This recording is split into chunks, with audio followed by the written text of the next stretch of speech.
안녕하세요. 주식하는 개발자 퍼플입니다. 이격도는 마치 우리가 건강을 체크하기 위해 체온계를 사용하는 것과 비슷합니다. 체온계가 정상 체온을 넘어서면 우리는 몸 상태에 문제가 있을 수 있음을 알 수 있습니다. 마찬가지로 이격도 지표가 특정 임계값을 넘어서면 주식의 가격이 과열되었거나 과매도 상태에 있을 수 있음을 나타냅니다. 이런 신호들은 투자자에게 주식 가격의 추세가 변할 가능성이 있는 시점을 알려주어 적절한 투자 결정을 내리는 데 도움을 주지요. 기술적 분석에서 이격의 개념은 주로 이동평균선과 주가의 차이를 나타내는 지표로 대표됩니다.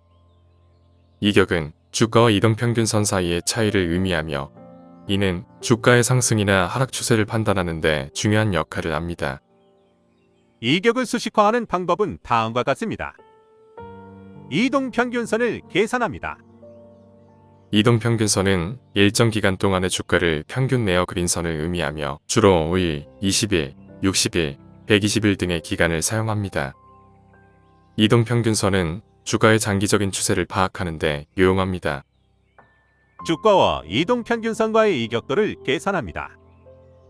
이격도는 주가가 이동평균선에 비해 얼마나 높거나 낮은지를 백분율로 나타낸 것입니다. 오늘은 다양한 이격의 개념을 확대해보고 그 중 하나인 가격 변동률 오실레이터에 대해 살펴보도록 하겠습니다.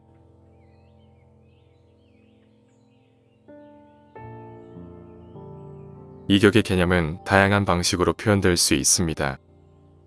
볼린저 밴드는 이동평균선에 해당하는 중심선을 기준으로 표준 편차의 특정 배수만큼 더해서 상단선을 만들고 떼서 하단선을 만들어 구성합니다. 이 경우 이격은 주가와 볼린저 밴드의 중심선의 차이로 볼 수 있습니다. 가치 투자에서는 주식의 내재 가치와 시장 가격 사이의 이격을 찾아내는 것이 중요합니다. 내재 가치는 기업의 재무 상황, 성장 전망 등을 분석해 산출하며 이 값과 시장 가격이 크게 벌어졌을 때 투자 기회로 볼 수 있습니다. 이는 앙드레 코스톨라니의 산책하는 게 이론이나 평균 헬기 등으로 표현되기도 합니다. RSI와 주가의 이격은 흔히 말하는 다이버전스를 나타냅니다. 다이버전스 역시 이격의 한 개념에 속합니다. RSI가 주가의 움직임과 다른 방향으로 움직일 경우 이격이 발생했다고 볼 수 있으며 이는 추세 전환의 신호로 해석됩니다. MACD는 단기 이동평균선과 장기 이동평균선의 차이를 의미하는 것으로 두 지수 이동평균의 이격의 개념이 내포되어 있습니다. 이처럼 이격의 개념은 다양한 분석 방법과 지표에 적용될 수 있으며 그 의미와 해석 방법은 사용되는 지표와 분석 방법에 따라 달라집니다.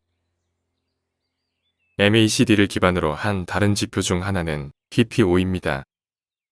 PPO는 MACD와 매우 유사하지만 이동평균의 차이를 가격이 아닌 백분율로 표현합니다.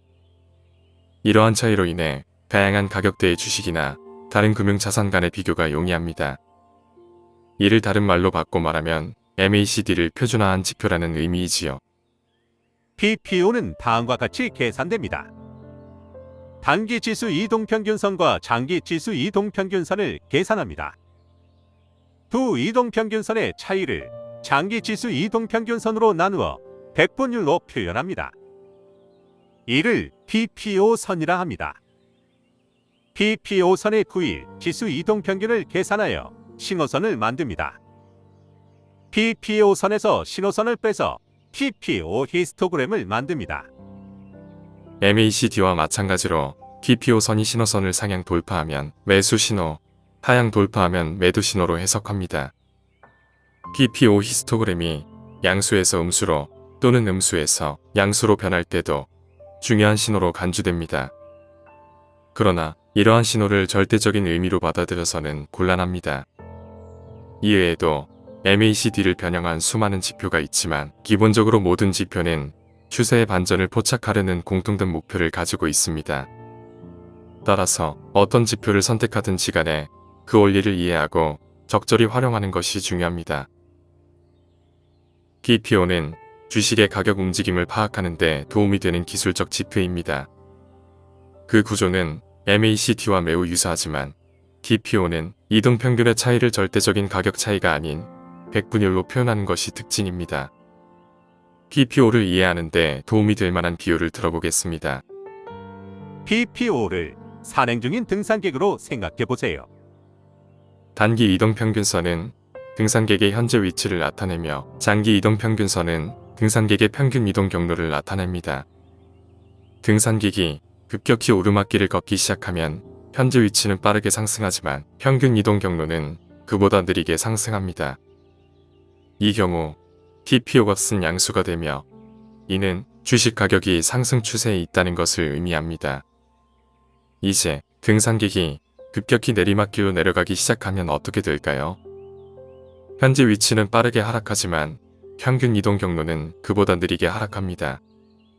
이 경우 TPO 값은 음수가 되며 이는 주식 가격이 하락 추세에 있다는 것을 의미합니다. 이것이 바로 PPO가 주식 가격의 단기적인 흐름과 장기적인 흐름 사이의 차이를 측정하는 방법입니다. 이제 이 비율을 실제 주식시장의 예로 적용해 봅시다. 예를 들어 한 기업의 주식이 최근에 가격이 급등했다고 가정해 봅시다. 이 경우 단기 이동평균선은 주식 가격의 급등을 빠르게 반영하여 상승하게 됩니다. 반면 장기 이동평균선은 이전의 낮은 주가를 더 많이 반영하기 때문에 상승 속도가 더 느릴 것입니다. 따라서 PPO 값은 양수가 되며 이는 주식 가격이 상승 추세에 있다는 것을 의미합니다. 하지만 만약 이 기업의 주식 가격이 상승세를 유지할 수 없고 가격이 떨어지기 시작하면 어떻게 될까요? 이 경우 단기 이동평균선은 빠르게 가격 하락을 반영하여 하락하게 됩니다. 반면 장기 이동평균선은 여전히 이전의 높은 주가를 반영하고 있기 때문에 하락 속도가 더 느릴 것입니다. 따라서 PPO 값은 음수가 되며 이는 주식 가격이 하락 추세에 있다는 것을 의미합니다. 이처럼 PPO는 주식 가격의 단기적인 움직임과 장기적인 움직임 사이의 차이를 백분율로 표현하여 주식의 가격 추세를 파악하는 데 도움을 줍니다. PPO 지표는 차트에서 주식의 매수와 매도 시점을 찾는 데 도움이 됩니다. 이해를 돕기 위해 TPO선, 신호선, 그리고 이 둘의 차이를 나타내는 PPO 히스토그램을 포함한 PPO 차트를 상상해 보세요. PPO 선과 신호선의 교차점을 관찰하세요. PPO 선이 신호선을 상향으로 돌파할 때, 즉 PPO 선이 신호선 위로 올라갈 때, 이는 주식의 가격이 상승 추세에 있다는 신호로 해석될 수 있으며 매수 시점으로 간주될 수 있습니다. 반대로 PPO 선이 신호선을 하향으로 돌파할 때, 즉 PPO 선이 신호선 아래로 내려갈 때, 이는 주식의 가격이 하락 추세에 있다는 신호로 해석될 수 있으며 매도 시점으로 간주될 수 있습니다. PPO 히스토그램을 확인하세요. PPO 히스토그램은 PPO 선과 신호선 사이의 차이를 나타냅니다. 히스토그램이 양수에서 음수로 변하면 이는 주식 가격의 하락 추세를 나타내는 매도 시점을 의미할 수 있습니다. 반대로 히스토그램이 음수에서 양수로 변하면 이는 주식 가격의 상승 추세를 나타내는 매수 시점을 의미할 수 있습니다. PPO 값의 크기를 관찰하세요. PPO 값이 크면, 즉 PPO 선과 신호선 사이의 차이가 크면 주식 가격의 움직임이 강력하다는 것을 의미합니다. 반대로 PPO 값이 작으면 주식 가격의 움직임이 약하다는 것을 의미합니다. 이런 방식으로 PPO 지표를 해석하면 차트에서 매수와 매도 시점을 찾는 데 도움이 됩니다. 그러나 기억해야 할 중요한 점은 PPO와 같은 기술적 지표는 결정적인 투자 지침이 아니라 참고 도구일 뿐이라는 것입니다. 투자 결정을 내릴 때는 항상 여러 가지 요인을 고려해야 하며 개별 투자자의 투자 전략과 목표에 따라 다르게 해석될 수 있음을 알아야 합니다. 이상으로 가격 변동률 오실레이터에 대해 알아보았습니다. 영상이 도움이 되셨다면 구독과 좋아요 부탁드립니다.